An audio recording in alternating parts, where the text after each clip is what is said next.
سلام عرض میکنم. من مسعود قربانیان هستم، پرکاشنیست هستم و درامز هم میزنم، ادوات و کلا پرکاشنیست هستم دیگه. ولی که سال که در ایران زندگی میکنم.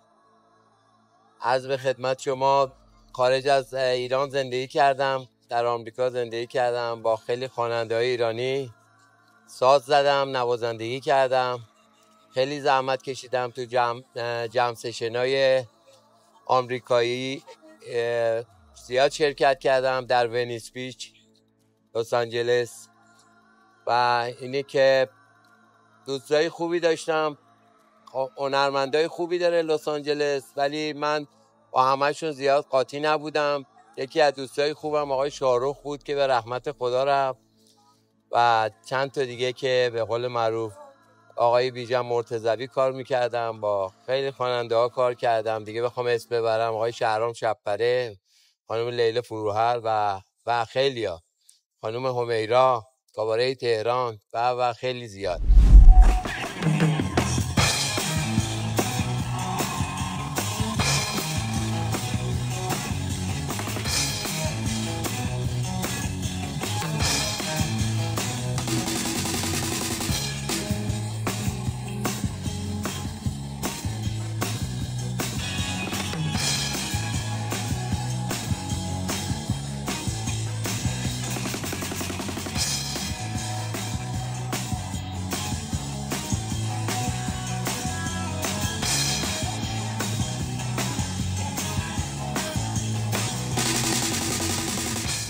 حالا من از بچگی تنبک میزدم و حقیقت ماجرا اینه که خیلی پدر عشقی داشتیم، مادرم همینطور سفره‌دار بود، خیلی آدمای خوبی بودن، به رحمت خدا رفتن. ما خودآموزی شروع کردیم، کسی ما رو ساپورت نکرد. من تا خود همین امروز هرچی که انجام میدم خودم یاد گرفتم، خیلی کارا انجام دادم، ضبط زدم، رکورد کردم، با خیلی خواننده ها کار کردم، ولی کلاً همه چی از زحمات خودم بوده و بازوی خودم. اولین شخصی هستم که به جرئت میگم که کاخونو من آوردم توی ایران و من ساختم با نام برند MSG. خیلی سال پیش آوردم که اساتیدی مثل استاد عین‌الله کیوانشکوه و پرکاشنیست خوب آقای همایون نصیری و خیلی از دوستان، تالار وحدت و خیلی از جاهای دیگه، انجمن صنفی هنرمندان، خیلی جاها من این سازم رو پخش کردم. متاسفانه در ایران که میدونید که کاپی رایت خیلی چیز عادی هستش و به راحتی کاپی کردن و کاخونو الان شرکت هایی هستن در اصفهان، تهران، اینا همه میزنن، انجل و خیلی شرکت های مختلف هستن که این کاخونو تولید میکنه و میدن به بازار. ولی اولین شخصی که خاک این کارو خورده در ایران من بودم و هیچ کم نمیتونه بخواد بیاد بگه مثلا من این کارو کردم فلان، چون من هم نوازندم. همیشه سازو اگه نوازنده بسازه میدونه چیکار. من با ساده ترین، پرزحمت ترین این کارا رو انجام دادم. حتی در ورژن‌های بعدی مینی درام ساختم که تا حالا 4-5 دست مینی درام ساختم که به بازار دادم، ولی خوشبختانه تا همین که من تولید کردم در جا به اصطلاح مخاطبا اومدن خریدن و بردن. و خیلی کیت پد درست کردم که به اصطلاح کیت پد چیزی هستش که پد آموزشی هستش، بالای 3000 خورده‌ای. من فقط پد MSG تولید کردم، تنهایی شبانه روز هم سنباده زدم، خیلی زحمت کشیدم در این مورد. البته دلی کار کردم. اون زمانی که من این پدا رو تولید کردم، به خاطر این تولید کردم که جوانامون درآمد نداشتن، بیکاری زیاد بود توی این مملکت، وحشتناک.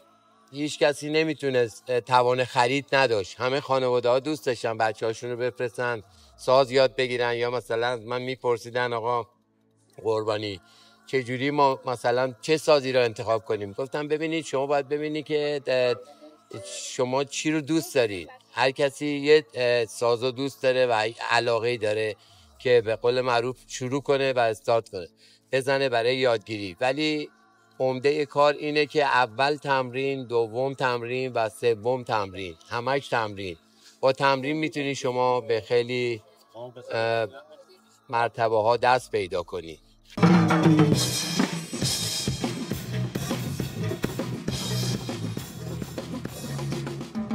صحبتی که شما فرمودین، گفتین از کجا شروع کردین؟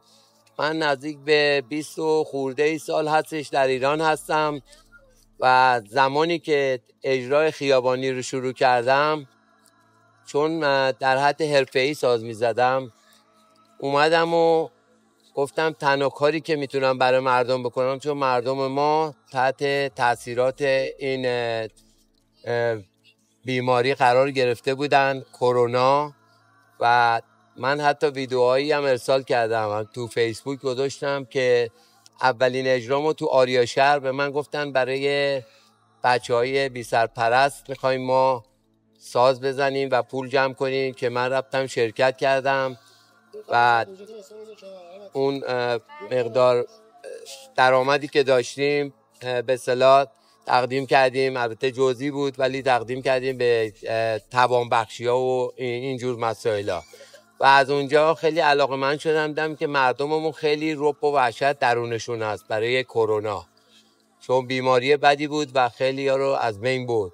من اونجا تصمیم گرفتم که به قول معروف غرورم رو بشکنم، یا ساده تر بگم یعنی خیلی بیریا اومدم تو خیابون شروع کردم. من چون نوازنده خیابونی نیستم و هنوزم نیستم، ولی اگر اجرا میکنم از خیلی اینایی که حرفه‌ای دارن میزنن روی صحنه خیلی بهتر میتونم بزنم.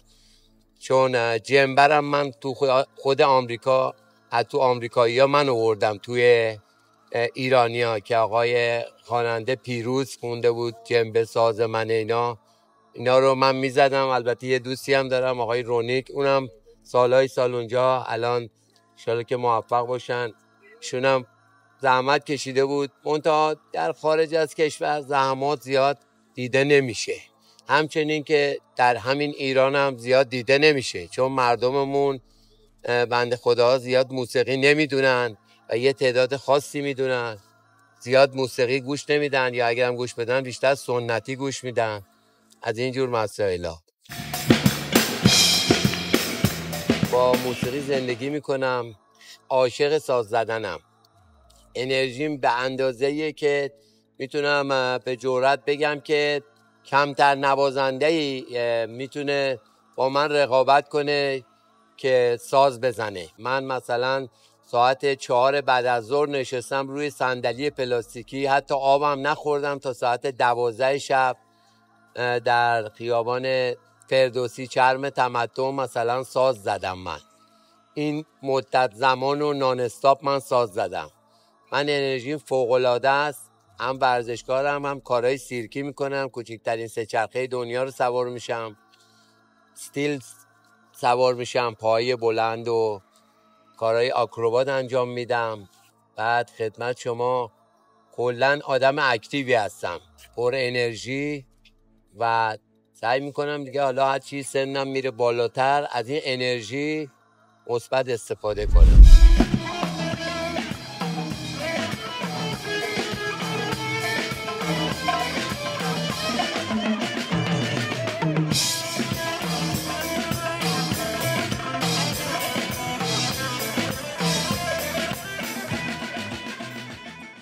با مرحوم خواننده خوبمون شاهرخ رفتیم یه کنسرتی اجرا کردیم که خیلی مسیر طولانی رفتیم، الپاسو. اونجا رفتیم وارد شدیم، خب من خیلی جوان بودم به نسبت سن جناب آقای شاهرخ. وارد فرودگاه شدیم و خواستیم خارج بشیم. اولا که دیدیم از درب فرودگاه که ما اومدیم بیرون، دیدیم که افرادی که اون منطقه هستن حالت چشماشون حالت بسته نیمه بازه. مثلا داری یه جا رو زون میکنی که نگاه کنی، نگو اونجا باد و خاک به صورت ممتد خیلی زیاد میاد. اینه که تمام ساکنین اونجا چشماشون به این صورت، بس که همش درگیر این باد و غبار هستن. بعد تو برگشتش یکی از هنرمندایی که به اصطلاح کاراته یا تکواندو کار میکنه، عبدالجبار میگن، قد خیلی بلندی هم داره. خب بعد خدا بیامرز من با شاهرخ نشسته بودیم رو صندلی و این جمعیت دارن اینجوری هی نگاه میکنن. شاهرخ خب دارن به من نگاه میکنن. بعد نگو این عبدالجبار پشت ما نشسته بود، خطش انقدر بلنده. اندم شاهرخ داره این بر رژه میره، انگار اینا دارن به ما نگاه دارن به من نگاه میکنن اینا. ولی من گفتم شاهرخ جان عجیبه که شما خواننده معروف ایرانی هستی ولی کامیونیتی آمریکایی‌ها داره به شما نگاه میکنه، داستان چیه؟ برگشتیم عبدالجبار که با بروسلی دوئت کرده بود، کاراته بازی کرده بودن، اون بود، داشتن اونو نگاه میکردن. اینم یکی از خاطراتی بود که ما داشتیم. روح شاهرخ شاد باشه، خیلی آدم خوبی بود، همیشه خنده رو صورتش بود، صورتش اصلا همینجوری شاهرخ بود دیگه، همیشه میخندید. هر حال دیگه این روزگار دیگه، عمرها همه داره میگذره و تا میتونیم باید به هم دیگه محبت کنیم، خدمت کنیم، که متاسفانه در ایران الان خیلی بدتر از آمریکا شده. هیچکی به هم دیگه اهمیتی نمیدن، حتی تو خانواده ها همه رفاقت ها سر شیپور و بوغه.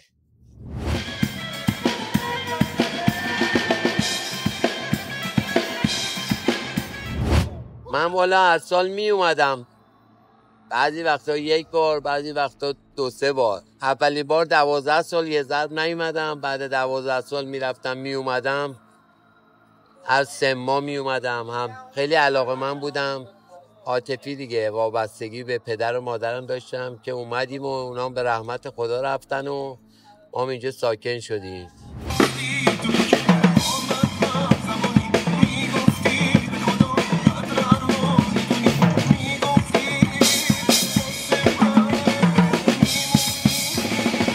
خب استیج نوازندگی زیاد رفته بودم، سابقه نوازندگیم زیاده. بچه‌هایی که دارن الان تو خیابون کار میکنن بسیار بچه‌های خوبی هستند، با انرژی هستند. مثلا بچه‌هایی که دارن گیتار میزنن باید سعی کنن تمرین کنن ملودی بزنن. من تو 100% نگاه میکنم 70%شون یا 80%شون فقط آکورد میزنن، اصلا یعنی ملودی نمیزنن، یعنی ملودی نمیتونن بزنن چون که تمرین نمیکنن. باید گیتاریست بتونه ملودی بزنه.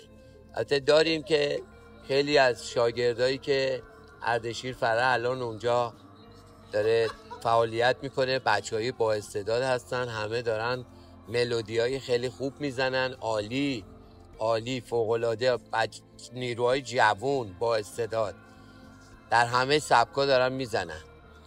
من توصیه‌ام بود، جسارت نکردم، گفتم که بچه‌ها باید تمرین کنن در این مورد. و اگر میخواین، حالا فرقی نمیکنه کنار خیابون بزنین یا تو کوه بزنین یا تو سن بزنین، هیچ مهم نیست. مهم اینه که بتونید شما اون پتانسیل داشته باشین که بتونید سازو خوب نوازندگی کنی، منیج کنی. این نیستش که فقط سازو بخری و سازو بزنی، اون نیستش. منیجمنتی ساز و زدن ساز خودش یه قدرت خاص خودشو داره که باید تمرین کنی تا بتونی اون پارتو در بیاری یا کلاً یه ریتم خوب بتونی بزنی. و الا ساز خریدن که راحته، الانم دیگه نم نم داره وارد میشه، همه نوع ساز اینجا داریم. این توصیه کوچیک من بود به جوانای عزیز. سوالاتون زیاد بشه حقوقتون رو قطع میکنم. که نباید میدیم شد آخر همان رفت که نباید میرفت. آشیان از غم تو میرانم، در این هوا بغضی پر تکرار در این تبا بازی پر از تکرار